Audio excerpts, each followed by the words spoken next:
My name is Seth Nichter. I'm from a little town in Oklahoma called Hartshorn, about 2,500 people, and I have been in Greenville about 10 months now.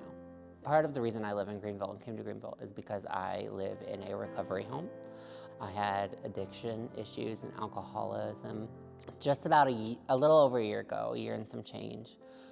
I was trying to deal with that, and my mom had just passed away, and I was very lost. I guess I would say that life was just sort of happening to me. I wasn't living life.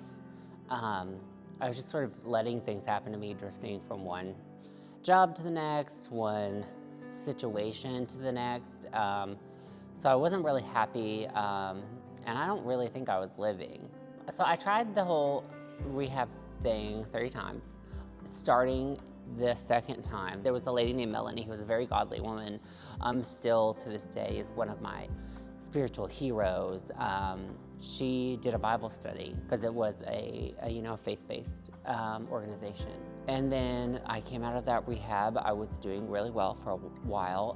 Still had in the back of my mind, maybe I need to try this out.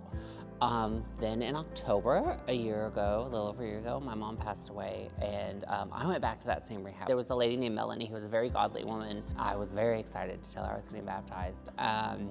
But she just, is like the epitome of what you feel like a Christian should be, just loving and like being a living example of a godly person. And she was so knowledgeable and was open to, we had Bible study like twice or 3 times a week. And she was really open to like different ideas, and she was very quick to say, I don't know everything. And that was great. We just got into the Bible. And I just felt myself becoming more and more just drawn into it and drawn into God. And once I was able to like get back and get some perspective, like that's what had been missing with my whole pursuit of sobriety and with my whole life was God, was Jesus Christ. Once I got out of rehab, I moved into Hope is Alive. It's a local organization.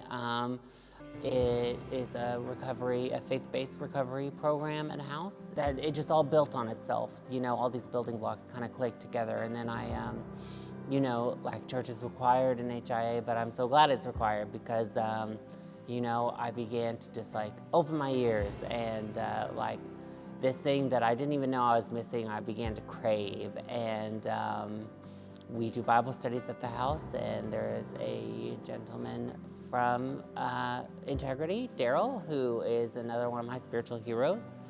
He does Bible study with us a lot, and I was talking to Daryl about how sometimes I feel like ashamed to pray because I feel like I've made such a mess of my life and have been so unworthy that I don't have a right to ask God for anything or to speak to God.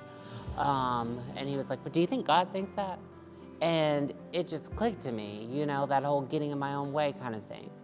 So that's when I really made the decision, I want to be baptized. I want to walk with Jesus, and I never want to have to walk alone again, because of course I wasn't alone, but I didn't know that. There is a security and a certainty to my life, a foundation to my life I've never had before. Now I get to know and understand and walk with this knowledge that God loves me and is on my side and is behind me no matter what. So to me, the gospel is sort of just God's plan was and is, that for Jesus to die on the cross to save us from ourselves, to save us from sin, to lead us to salvation. The gospel is like that whole process. It's the idea and the knowledge that you can be saved from yourself, and that although, we are inherently sinful, we're born that way, we can still be saved and we can still go be with God forever. And it is fantastic news.